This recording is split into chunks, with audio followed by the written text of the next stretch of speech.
Data entry করার ক্ষেত্রে আপনি যখন মার্কেটপ্লেসে যাবেন, একটা কাজের পরিমাণ কিন্তু অনেক বেশি দেখবেন। সেটা হচ্ছে ফাইল কনভার্সন। ফাইল কনভার্সন মানে হচ্ছে কোনো একটা ফাইলকে তার বর্তমান রূপ থেকে অন্য আরেকটা রূপে নিয়ে যাওয়া।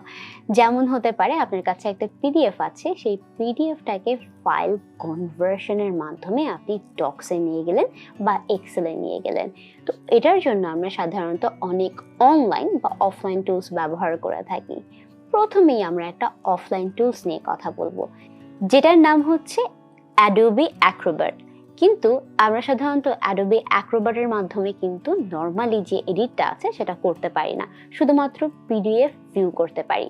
তার জন্য আমাদের যে সফটওয়্যারটা লাগে সেটার নাম হচ্ছে অ্যাডোবি অ্যাক্রোব্যাট প্রো ডিসি। তো এই সফটওয়্যারটা আমাদেরকে ডাউনলোড করে নিতে হবে।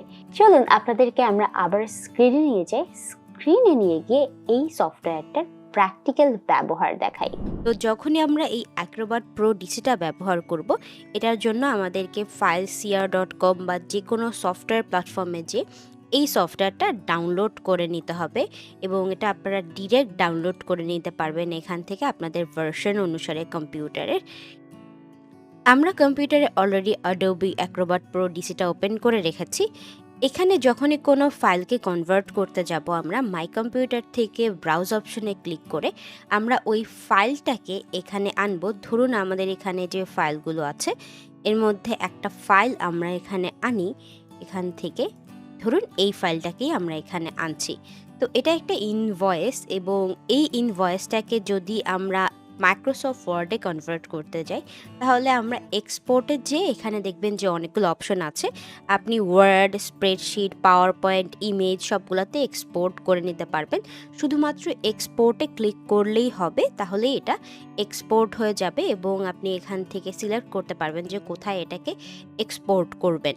আমাদের স্ক্রিনে অলরেডি এটা এক্সপোর্ট হয়ে চলে এসেছে। দেখেন এটা মাইক্রোসফট ওয়ার্ডে কিন্তু এক্সপোর্ট হয়ে গেছে। আমরা কিন্তু এটা বাদেও অনলাইন সফটওয়্যার ব্যবহার করতে পারি এবং এই অনলাইন সফটওয়্যারগুলোও কিন্তু একইভাবে কনভার্টারের কাজ করে থাকে। আমরা যখনই গুগলে যাব, গুগলে কনভার্ট পিডিএফ টু ওয়ার্ড দিব বা কনভার্টার লিখে সার্চ করব, আমাদের এখানে অনেকগুলো কনভার্টারের অপশন আসবে।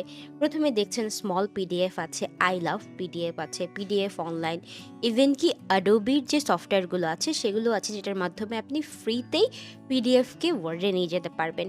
এছাড়াও আমরা যদি আই লাভ পিডিএফটাতে ক্লিক করি, এখানে আপনি দেখতে পাবেন যে কোনো পিডিএফকে কনভার্ট করার জন্য এখানে অনেক ধরনের অপশন আছে। আপনি ওয়ার্ড থেকে পিডিএফে নিতে পারবেন, পিডিএফ থেকে এক্সেলে নিতে পারবেন, জেপিজি থেকে পিডিএফে নিতে পারবেন। এখানে অনেকগুলো অপশন আছে যেগুলো আপনি খুব সহজেই করতে পারবেন। ইভেন কি একটা পিডিএফে যখন 16টা পেজ থাকবে, প্রত্যেকটা পিডিএফকে আলাদাভাবে স্প্লিট করে আপনি 16টা পিডিএফও বানাতে পারবেন এখান থেকে। আবার 16টা পিডিএফকে একসাথে নিয়ে মার্জ করে একটা পিডিএফও বানাতে পারবেন। তো এই সফটওয়্যারগুলো কিন্তু আমাদের এই যে ডাটা এন্ট্রির ক্ষেত্রে অনেক কাজে লাগবে, যেগুলো আমরা পরবর্তীতে কাজ করতে করতে ব্যবহার করব এবং শিখব। এতক্ষণ জেনে নিলাম আমরা ফাইল কনভার্টার নিয়ে। এখন আমরা পরবর্তী পার্টে হয়তো ফাইল কনভার্সন নিয়ে আরো বিস্তারিত আলোচনা করব। তাই আপনাদের সাথে দেখা হবে আবার পরবর্তী লেকচারে।